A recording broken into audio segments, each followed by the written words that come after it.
mengagetkan dunia kedokteran di Timur Tengah. Seorang pengusaha, Masya Allah, punya keluarga yang sangat besar. Dia berpoligami, punya istri yang 4, kemudian anaknya banyak, harta kerbanya banyak. Perusahaan yang dia tanggung itu lebih dari 20 perusahaan di bawah naungan dia. Orang kaya raya, mampu. Subhanallah, satu waktu di umur 63 tahun dia datang periksa ke dokter. Dia rasa nggak enak, sesak nafas. Waktu difoto di ronsen, tiba-tiba dokter yang foto itu kaget. Waktu dia selesai di ronsen, dia katakan, mana tadi pasien yang di ronsen? Mana pasien tadi? Pasien ini masih duduk di depan. Pastikan pasien ini cari di ruang kematian. Nggak mungkin, secara ronsen sudah tidak bisa. Jantungnya tidak berdetak. Orangnya tidak berdetak jantungnya. Subhanallah, pada saat dicek ternyata tidak berdetak betul. Ditanya mana, dokter ini tidak percaya. Dia teriak, dia mengatakan ada orang mati baru di ronsen tapi bernafas, gitu kan. Dia panggil telepon teman-teman spesialisnya, kemudian ditelepon datang. Kemudian dikasihlah gambar tersebut kepada temannya, mengatakan mana jenazah ini. Kata temannya, dokter yang foto pertama, ini bukan jenazah, ini orang yang lagi duduk. Kaget dokter yang kedua. Jantungnya tidak berdetak secara medis, nggak mungkin bisa hidup. Bagaimana ceritanya nih? Dipanggil, apakah ini punya Anda? Dia bilang, iya ini punya saya. Dicek lagi kedua kali, benar. Dua-dua dokter ini tahu secara teoritis, shock. Ini nggak mungkin orang mati nih. Nggak ada ceritanya nih. Dipakai alat USG pun jantungnya tidak berdetak. Kok bisa hidup nih? Bisa ngobrol. Telepon teman-temannya, sampai dokter-dokter yang asli dari Jazirah Arab pun yang ada di Eropa, dokter spesialis pada datang keesokan harinya, cek, nggak percaya kejadian ini. Dicek ternyata benar. Kemudian ditelusurin lah, kira-kira bagaimana bisa orang ini masih bernafas, masih ngomong. Si pasien ini mengatakan, ada apa sebenarnya? Dia bilang, orang seperti Anda nggak mungkin hidup, sudah mati. Lalu kata dia, apakah orang seperti saya, jantung tidak berdetak, bisa punya keluarga? Mereka bilang, mustahil. Dia bilang, saya punya istri dan saya melayani mereka.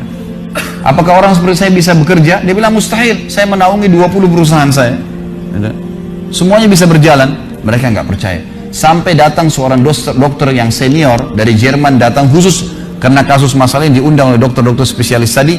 Dicek, ditemukan ternyata teman-teman sekalian, di bagian bawah jantungnya ada urat-urat saraf seperti terbuat, ya, seperti dibuat secara alami yang mengalirkan darah-darah tertentu sehingga ada pompa nafas di situ. Tidak ada di manusia lain, cuma di orang ini saja. Semua dokter mengatakan ini nggak masuk di akal, nggak ada manusia seperti ini di dunia. Jantungnya sudah tidak bergerak, tapi masih bisa hidup karena dari rongga-rongga urat saraf yang keluar itu bisa masuk udara, oksigen dan terpompa, akhirnya hidup dan hidupnya normal. Gitu kan? Subhanallah, ini sesuatu keajaiban. Lalu kemudian ditanggapi oleh seorang syekh yang memang teman dekatnya orang ini, mengatakan, yang saya tahu, ini sebenarnya disampaikan dalam khutbah Jumat.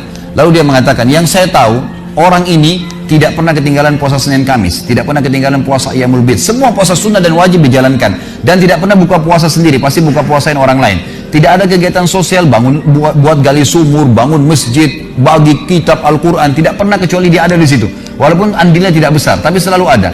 Orang tuanya selalu dibaktiin, selalu bersedekah, selalu kalau datang kepada saya diskusi tentang masalahnya orang. Ini ada tetangga saya punya masalah begini, bagaimana jalan keluarnya secara syariat, dan seterusnya. Hidupnya sibuk dengan ibadah kepada Allah Subhanahu Wa Taala.